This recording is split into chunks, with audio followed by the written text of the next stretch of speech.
This is CNN Tonight. I'm Don Lemon. It is 11 p.m. here on the East Coast, live with breaking news for you tonight. That breaking news is about North Korea. North Korea now saying tonight that the United States demand that it give up its nuclear program could be a deal breaker when it comes to the planned summit between President Trump and Kim Jong-un. Let's go right to CNN's Paula Hancock's live for us in Seoul. Paula, this is indeed breaking news here. What are the North Koreans saying tonight, and what does it mean for this proposed summit? Well, Don, this is coming out from KCNA, the state-run media. We've had a couple of articles from them tonight saying effectively that if the US pushes them to unilateral denuclearization, then those are not the kind of talks that they are interested in, saying, quote, we'll have to reconsider whether we will accept the upcoming North Korean US summit.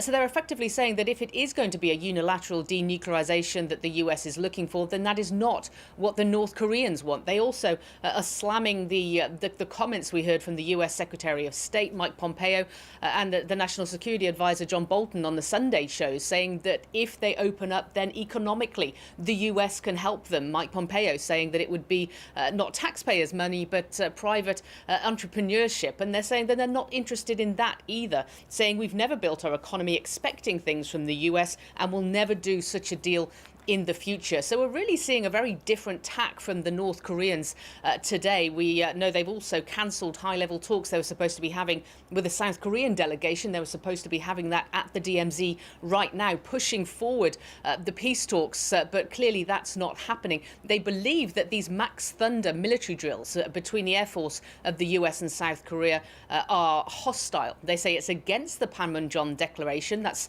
the agreement that the North and South Korean leaders signed. And they say that clearly it is a hostile policy, which the US and South Korea deny, saying they're annual, they're defensive. But clearly we're having a very different view from North Korea today, whether it's a pre-negotiation ahead of a summit or whether it is saying these are the concessions that we want. We simply don't know at this point. Let's talk a little bit more, Paula, because in a sense, I mean, this was kind of expected that the North Koreans would throw a wrench in the works here. Absolutely. It did appear to take the White House, the State Department by surprise. It certainly took the South Korean government by surprise as well, as they were heading up to the DMZ for more talks. So I think the timing is interesting, but the very fact that North Korea is now pushing forward what it wants is not necessarily surprising. They've already said, have released 3 American detainees. They have said that they're going to close down their Punggye-ri nuclear test site before the end of May, and they're going to invite journalists along to see that. And they have said that they're not going to test missiles or nuclear tests anymore.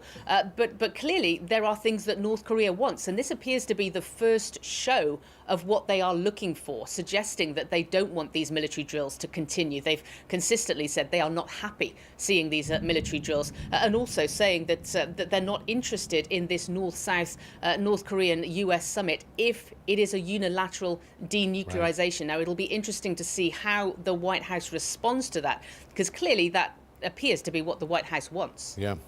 Paul Hancock with the breaking news from Seoul, South Korea. Thank you very much for that. I want to bring in now CNN contributor Frank Bruni of the New York Times, also Bill Kristol, editor-at-large for the Weekly Standard. Good evening, gentlemen. So, Frank, your reaction to this breaking news? Well, as you said, everyone was expecting a wrench to be thrown into the works at some point, and we just didn't know what the wrench would be or when it would come, and this seems to be that. I'm surprised that the Trump administration is surprised, as Paula reported, and I think that there was a sort of victory lap being taken about these negotiations well before the victory had been notched. When everyone who had seen this process before or had some involvement in similar processes had said, slow your roll. I've heard every expert on CNN saying, slow your roll, like, let's wait. Everyone's saying this is not a reliable negotiating partner. This is not a stable regime in that sense, and you should not take this victory lap. And it'll be very interesting, Don, to see over the coming hours or days how the president reacts, because he seemed very invested, you know, as a matter of ego and in other ways, in the notion that he had made real progress here, and now that progress is in question. Korean state media reporting this, Bill Crystal, and I just want to read a quote and get you to respond to it. If the Trump administration is genuinely committed to improving North Korea-U.S. relations and come out to the North Korea-U.S. summit, they will receive a deserving response. But if they try to push us into the corner and force only unilateral nuclear abandonment, we will no longer be interested in that kind of talks, and we will have to reconsider whether we will accept the upcoming North Korea-U.S. summit. What do you say to that? I think the Trump administration has to be willing to walk away. I mean, this is any kind of bargaining, especially with this kind of totalitarian regime that has repeatedly made promises and broken them, repeatedly gotten concessions and by promising to do things and then not having done them, in a way taken in both Democratic and Republican administrations over the last 20, 25 years. I mean, I think it's very important for America's standing in the world that the Trump administration be sober and serious and say, I'm sorry if we're not coming on, on bended knee to this summit. We want to discuss, you seem to suggest that you were interested in pursuing a denuclearized Korean peninsula. If you're not, we'll have the summit, we'll postpone the summit. So should we be surprised by this, though? I mean, I think most people thought that it would be off the table. Which would be off the complete denuclearization, yes. Well, no, this was always the question, but Trump was so enthusiastic about it, and it wasn't unreasonable to see if maybe Kim Jong-un was different from his father and grandfather, and maybe the regime had a change of heart. Maybe this was a Gorbachev moment, as people said, for North Korea. I was always skeptical. I think most people are. But again, the key here for me is how people see the U.S. reacting. If we seem sort of flustered and desperate to have negotiations, or if we just go crazy and lash out the other way and Trump starts insulting him, I don't think we look like a serious country that knows what it's doing in foreign policy. If we have a measured and stern response and are willing to walk away, then I think, then at least we can see what happens.